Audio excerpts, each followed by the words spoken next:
Olá pessoal, tudo bem? Vamos a mais uma aula de Direito Constitucional. Peço a vocês, novamente, como sempre, que vocês separem aí a sua Constituição Federal, deixa ela aberta do lado para a gente olhando junto. Eu vou citando aqui os artigos, comentando, e vocês olhando para a Constituição, porque isso ajuda aí a solidificar a matéria, né? Guardar melhor, tá ok? Já pegaram aí a Constituição, muito bem. Vocês estão prontos? Estão prontos? Eu estou pronto. Cabelinho ok, sobrancelha ok, maquiagem ok. Muito bem. Vamos lá. Hoje, continuando aquela matéria que começamos na última aula, estávamos falando, vocês se lembram, dos princípios fundamentais da República Federativa do Brasil. Falamos do artigo 1º.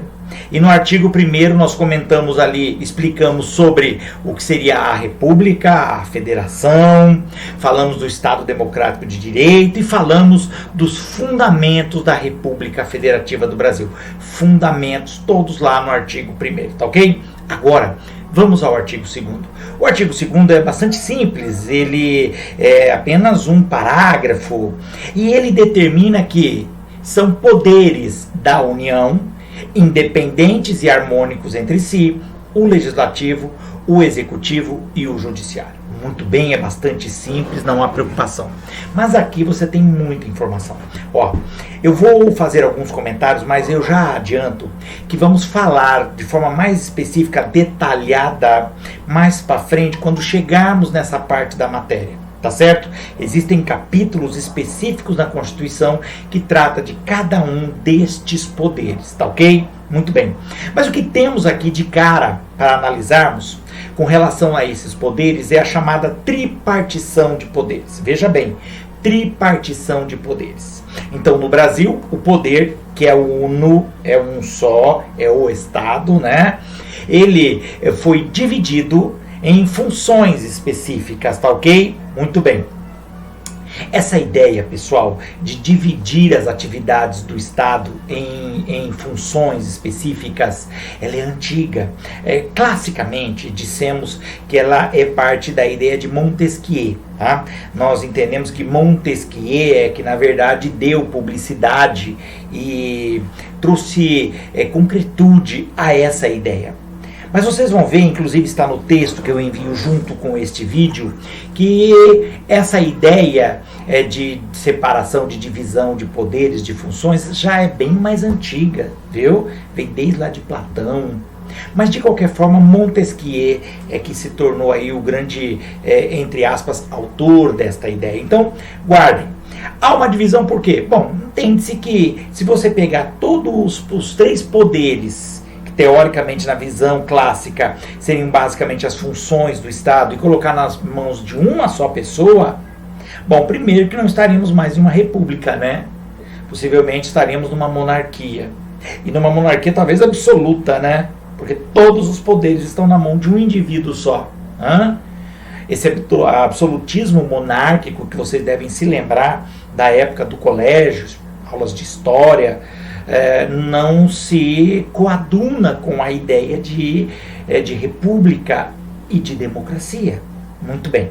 Bom, nós estamos falando aí dos três poderes, ótimo, e de suas funções. Atenção, muito carinho aqui, porque costuma-se alegar que esse parágrafo 2º, esse artigo 2º, ele fala da chamada separação de poderes. Olha, isso é equivocado, viu? Isso é equivocado. Na verdade, no momento de uma tradução, usou-se o termo separação, mas nunca se falou em separação, porque, como eu disse, o poder é um só. Então não há por que você separar. Todos eles pertencem ao Estado, o que há uma divisão de funções, divisão de funções.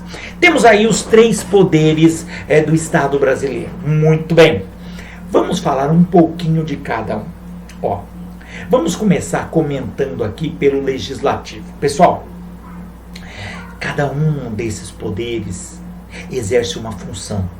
E uma função que nós costumamos chamar de função típica. Função típica. Cada um desses poderes tem uma função típica. Muito bem, a função típica do legislativo seria legislar? Claro. Fazer as leis, fazer as normas.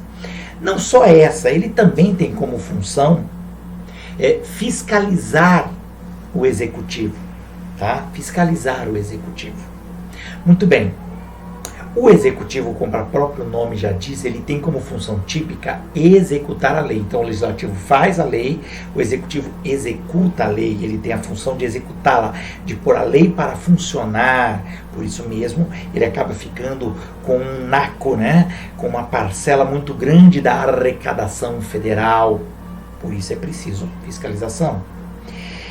E nós teríamos aí o poder judiciário. Ora, na execução da lei, podem aparecer conflitos. Se caso hajam conflitos, seja entre particulares, pessoas, na hora do exercício das leis, seja entre o Estado e o particular, também no exercício das leis, quem vai resolver? Então, você tem um terceiro poder com a função aí de decidir quem teria razão no momento de um conflito na aplicação da lei. Tá entendido? Muito bem, isso é função típica. Só que todos eles exercem também o que a gente chama de funções atípicas. É que, na verdade, no momento de exercício dessas funções, algumas das atividades de cada um desses poderes acabam resvalando, tocando em um outro poder. Isso não é incomum e muitas vezes isto é previsto na própria Constituição. Por exemplo, o Legislativo, ele pode eventualmente ter a função de judiciário. Isso está na própria Constituição, por exemplo, quando ele julga o presidente da República no caso de crime de responsabilidade. Ainda veremos mais para frente isso. Ora, isso é uma atividade judicial, julgar, entendeu? Muito bem. O Legislativo, então, tem como função típica fazer as leis, fiscalizar, e como função atípica, ele deverá, então, uma delas, julgar o presidente da República. Tá certo? Boa, bacana, muito bem. O executivo executa, sim, função típica, mas ele tem função atípica. Ele eventualmente poderá também regrar situações. Veja bem, fazer lei talvez seria um excesso, apesar de que ele pode exercitar o poder legislativo quando ele é incumbido da atividade de criar uma lei delegada. A lei delegada, veja bem, é uma lei que o executivo faz, o executivo é que prepara, tá? Ele faz essa lei e ele mesmo vai executá-la.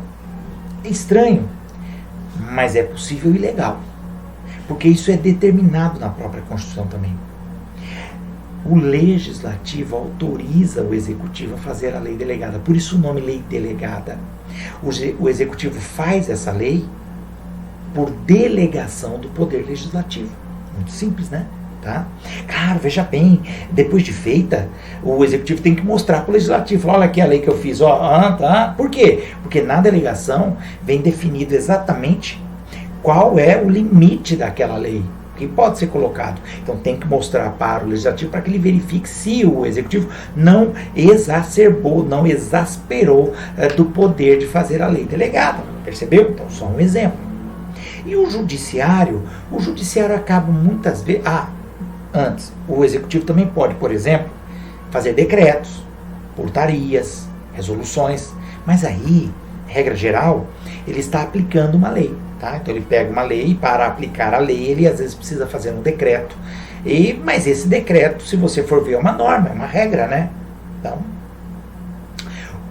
o Judiciário, pessoal, no seu dia a dia, ele tem atividade executiva como de administração pública, né?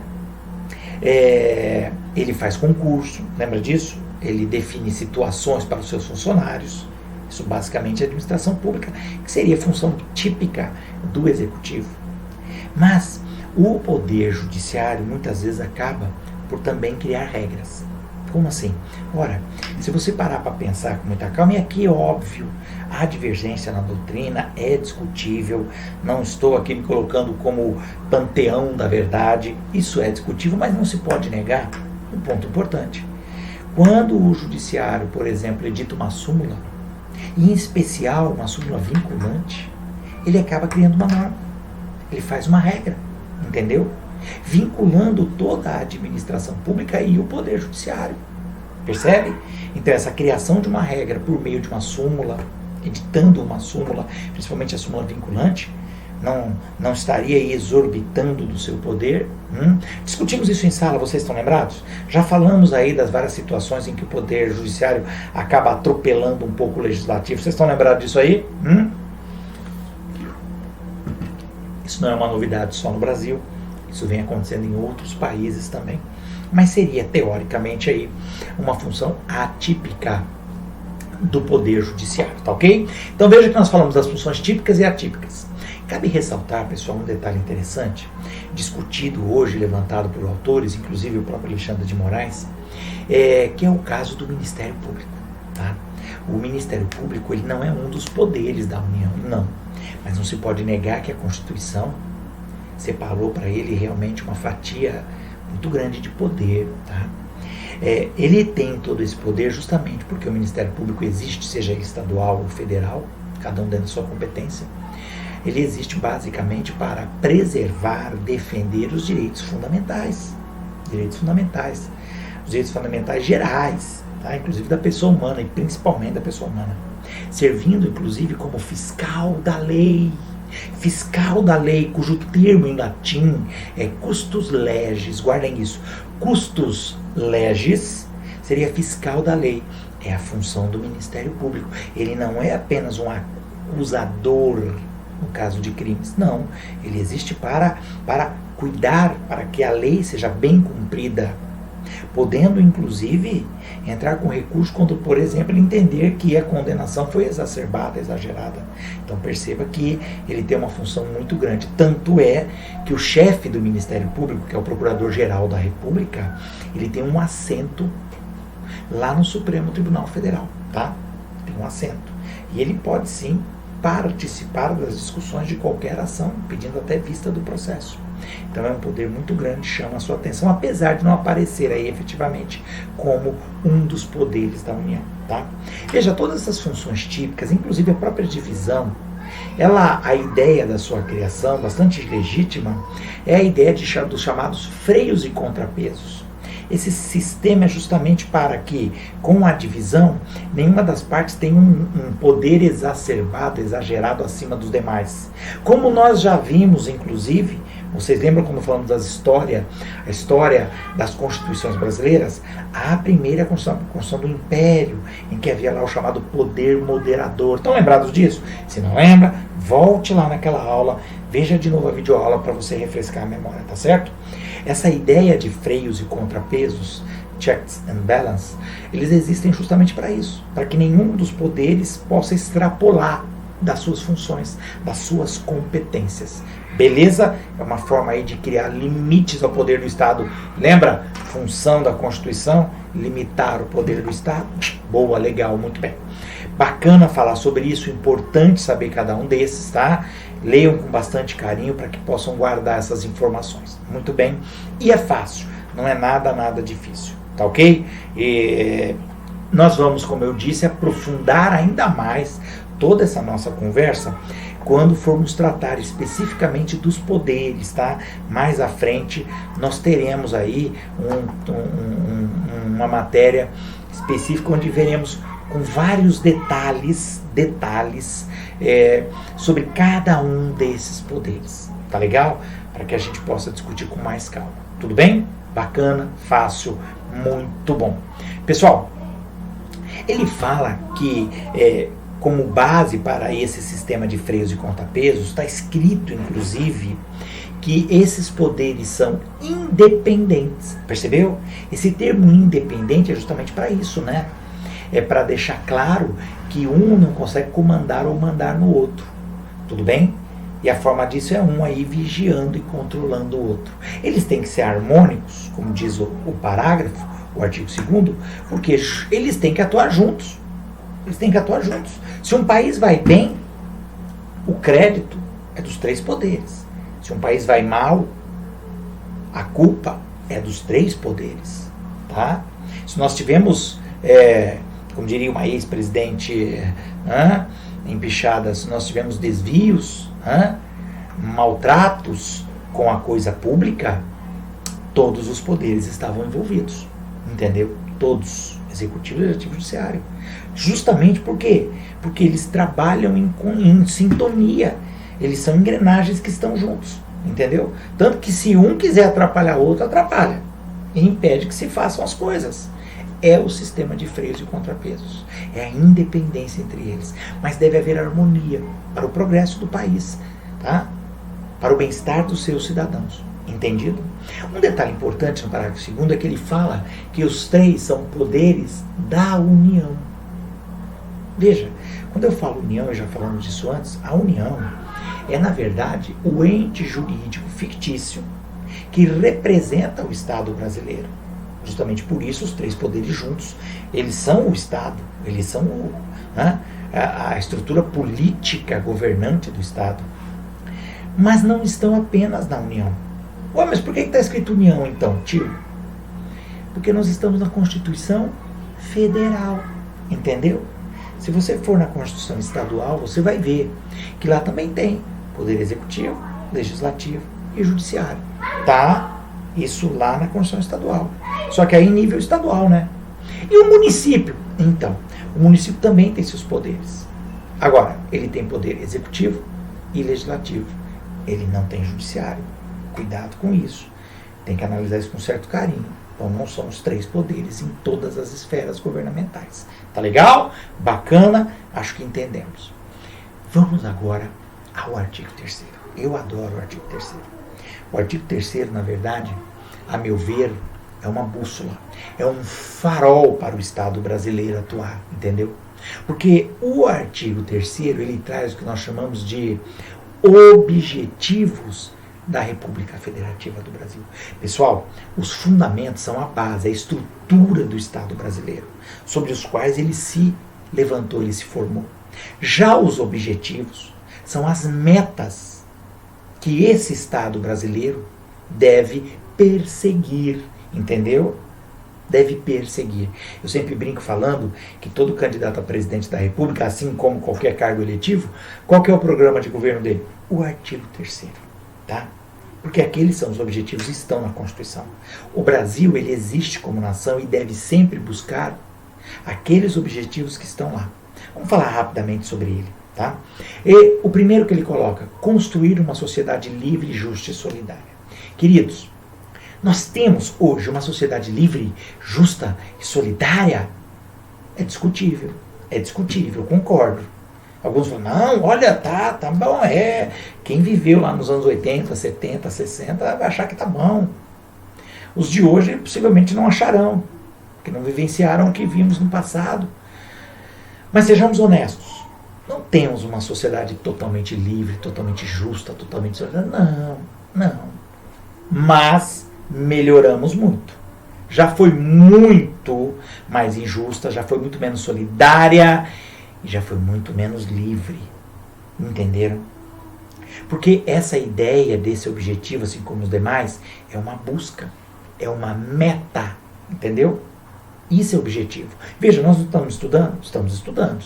Todos aí sentados, podíamos estar vendo TV, estamos perdendo a novela, podia ver um filme, tem Netflix, mas nós estamos estudando. Por quê? Porque temos uma meta, temos um objetivo. Entendeu a ideia? É isso que o artigo 3º nos traz. E nós temos que buscá-la. Lembra? Nós teremos aí 10 semestres, 5 anos, para buscar o seu objetivo, que é se formar em direito. Então, é um objetivo, é uma meta, é algo para o futuro. O Estado tem que ter essas metas a longo prazo. E a ideia é que seja algo bem genérico, entendeu? E praticamente inalcançável, porque sempre haverá algum ajuste, algo a se fazer. Tudo bem? Tá ok? Sociedade livre, justa, justiça, solidária. Solidária, por exemplo, só a título de comentário, porque isso aqui parece uma coisa meio perdida, abstrata, no ar, não. Todas as ações governamentais, todas as leis, todos os projetos políticos, tudo tem que se basear no artigo 3º, percebeu? Ou pelo menos não pode contrariá-los, tá? O segundo inciso fala em garantir o desenvolvimento nacional. Também muito importante, afinal de contas, somos um país que prima por um sistema capitalista de economia. É ou não é? Falamos na outra aula, lembra? Valor social do trabalho e da livre iniciativa. Então, nós somos um país capitalista, sim. E garantir o desenvolvimento nacional é o resultado aí da adequação desse sistema capitalista.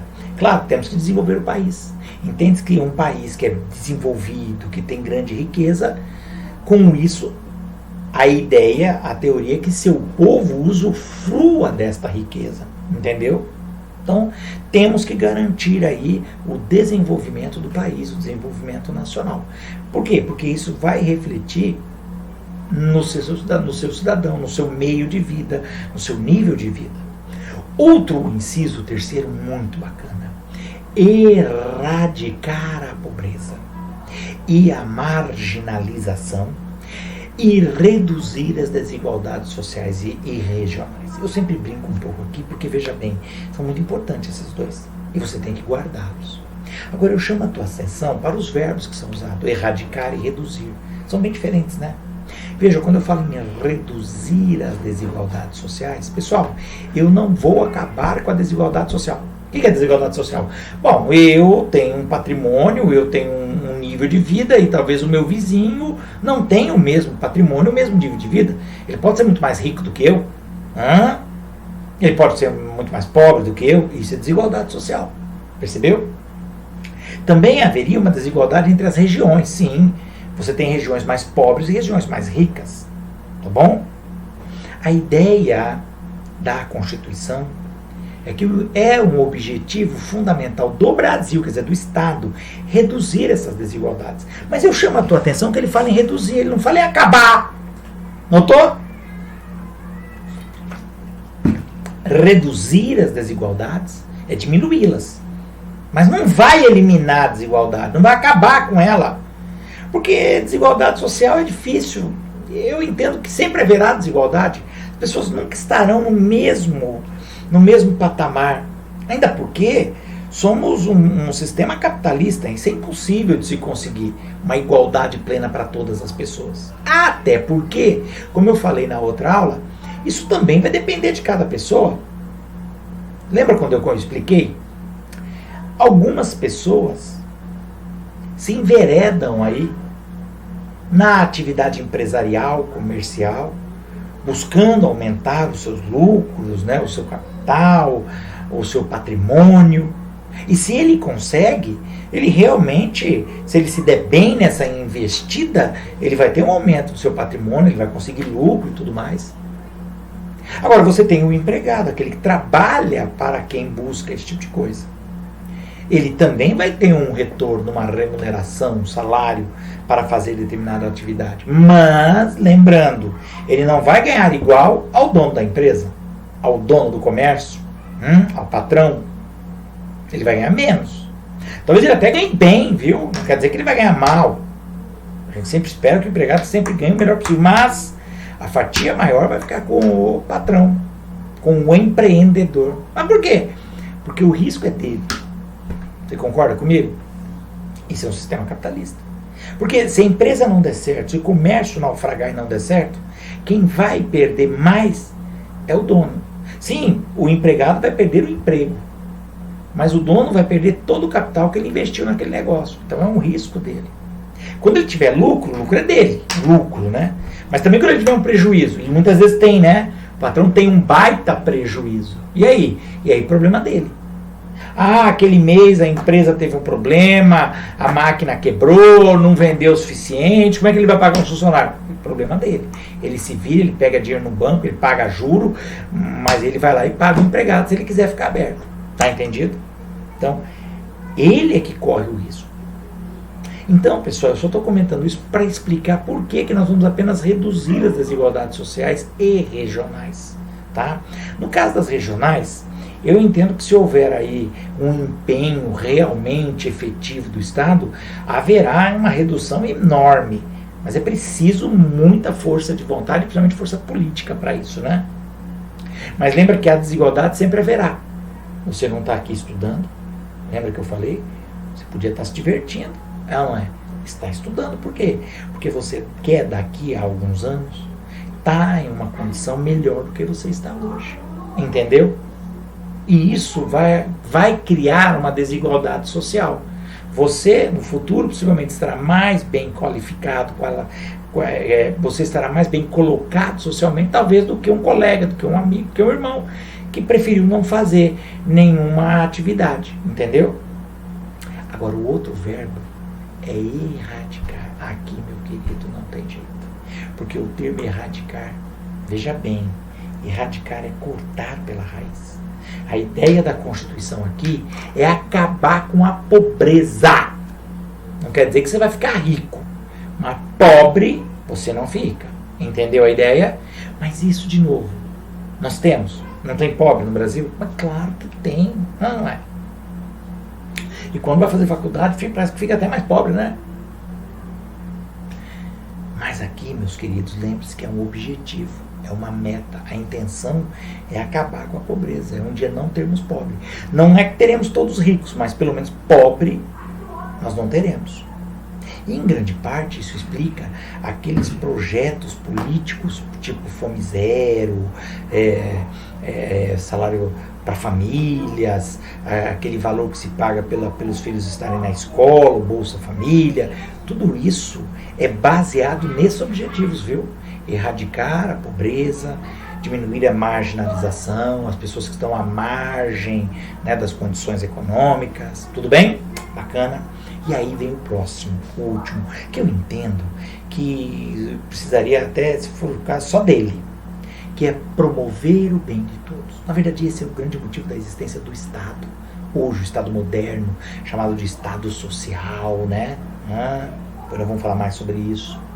Promover o bem de todos. O todos, ele está falando da população toda, do seu povo, né? Promover o bem.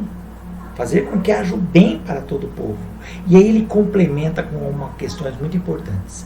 Sem preconceitos de origem, raça, sexo, cor, idade, quaisquer outras formas de discriminação. Você vai ver que aqui é uma característica pujante da nossa Constituição, é buscar eliminar qualquer tipo de preconceito, de discriminação, pelos mais variados motivos. Veja que ele não deixa uma questão, as formas de discriminação não são taxativas, ele fala em qualquer outra forma, entendeu? E isso tem reflexos em toda a Constituição e em toda a nossa legislação. Tá entendido? Muito bacana, muito legal esses objetivos. Como eu disse, se todos os representantes dos três poderes realmente buscassem o artigo 3º, nós possivelmente estaremos numa condição muito melhor, né? Bom, muito bem, visto aí os objetivos da República Federativa do Brasil, vamos ao quarto artigo, muito importante. O quarto traz o que nós chamamos de princípios que regem as relações internacionais do Brasil. Veja bem, pessoal, tudo que nós estamos vendo até agora são princípios. Mas esses que nós vamos ver agora tem uma diferença dos outros. Os outros são internos, ou pelo menos para serem executados, efetivados internamente. Esses do artigo 4º não. Esses têm um caráter externo, para o exterior, internacional. Eles são os princípios que o Estado brasileiro deve considerar quando estiver tratando com outros países. Entendeu?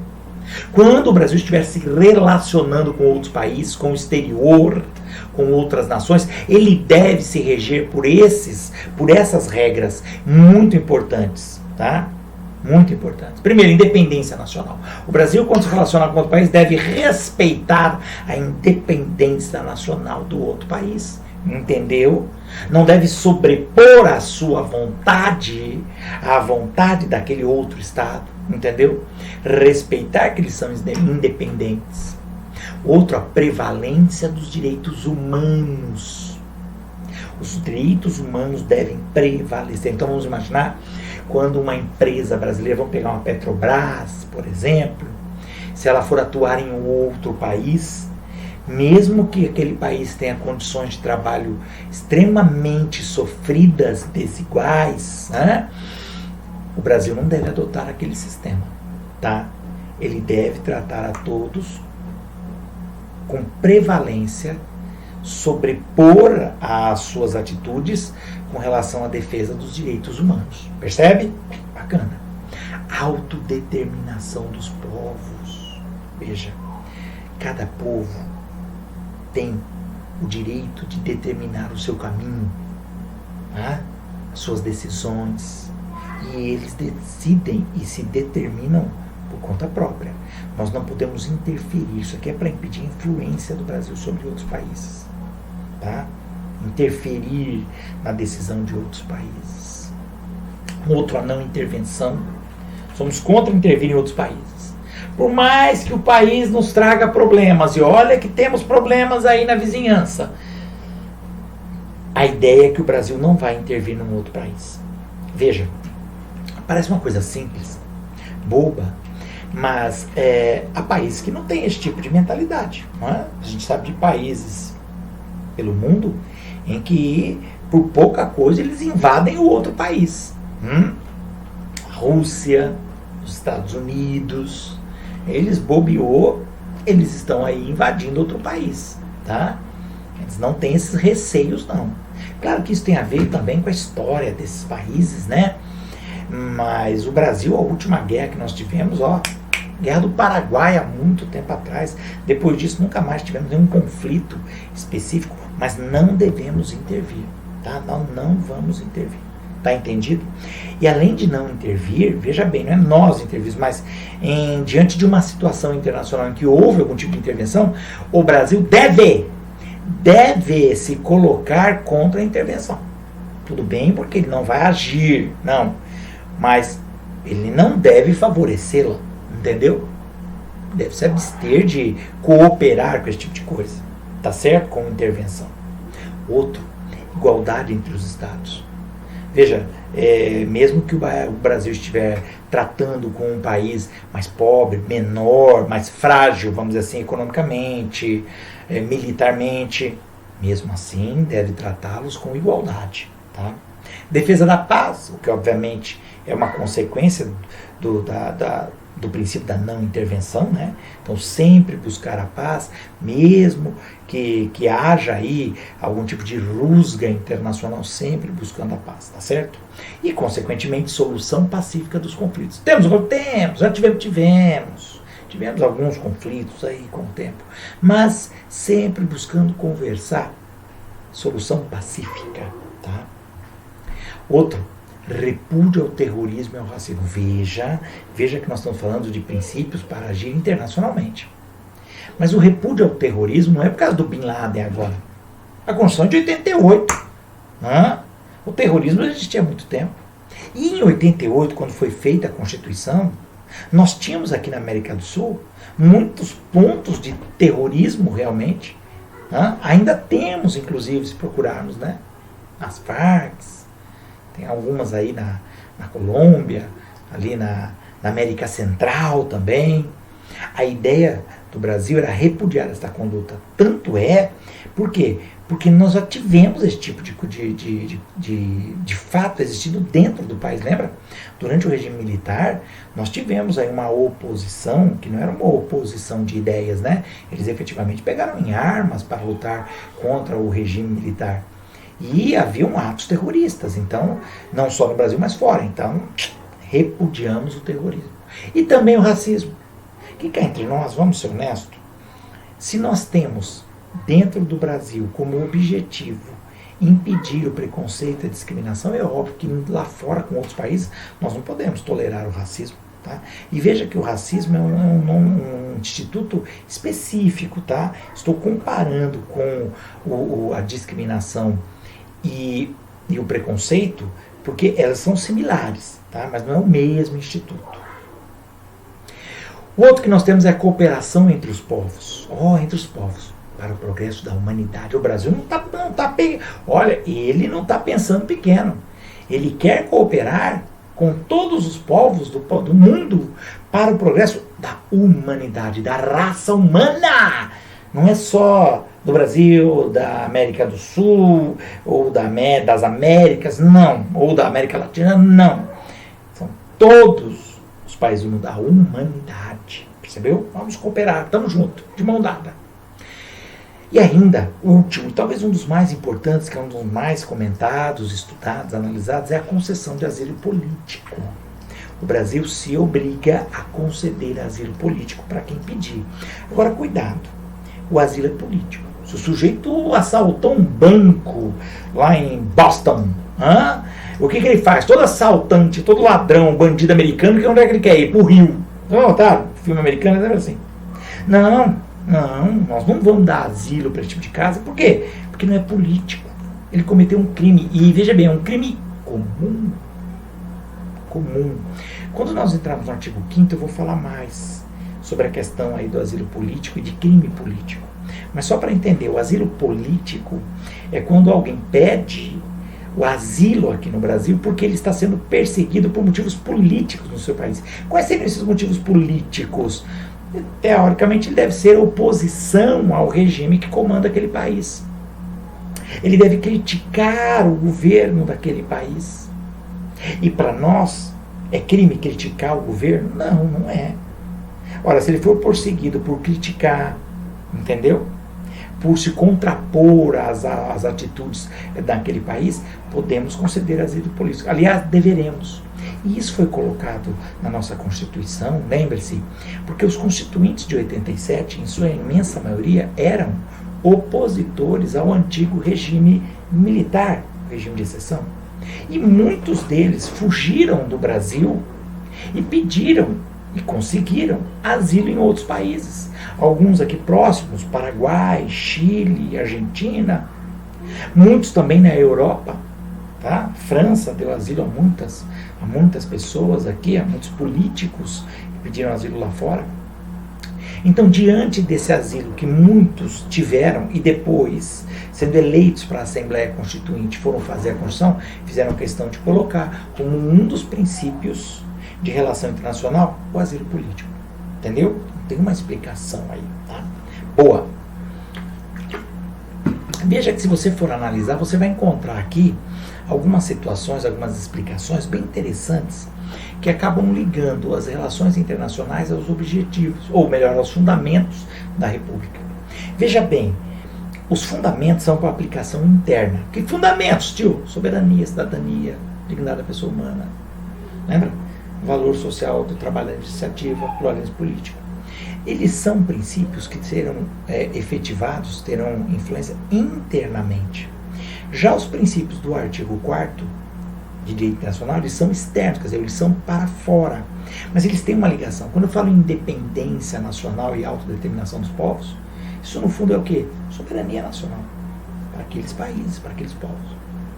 Quando eu falo de prevalência dos direitos humanos, no artigo 4º, isso tem uma correlação com a dignidade da pessoa humana, que é fundamento da República Federativa do Brasil. Percebeu? Então, há alguma relação entre eles, mas eu repito, como é que eu vou separá-los? Os objetivos, eles são para os fundamentos e objetivos são para uso interno. Os das relações internacionais são externos. Se você olhar quais são, você percebe essa internacionalização dos princípios, das ideias. Ok? Bacana? Muito bem. Bom, é o que tínhamos para esta aula, para que inclusive ela não fique assim tão longa.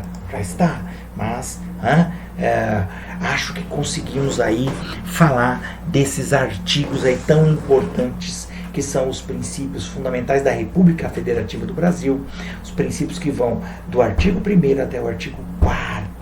Por favor, agora leiam a matéria que nós estamos enviando junto com essa videoaula. Por favor, não se limitem a esse resumo que está sendo enviado. Ele é muito pouco, é pueril, tá? Eu aconselho com veemência que vocês vão também à doutrina, isto é, um livro de direito constitucional. Aquele que você preferir, eu sempre digo isso, escolha o livro que você preferir, mas leia lá sobre os princípios fundamentais da República Federativa do Brasil. Você vai ver que tem muita informação, bastante detalhes, tudo o que eu falei você vai encontrar nos livros. Então, busque também nos livros. Esse material que eu estou enviando é só material de apoio.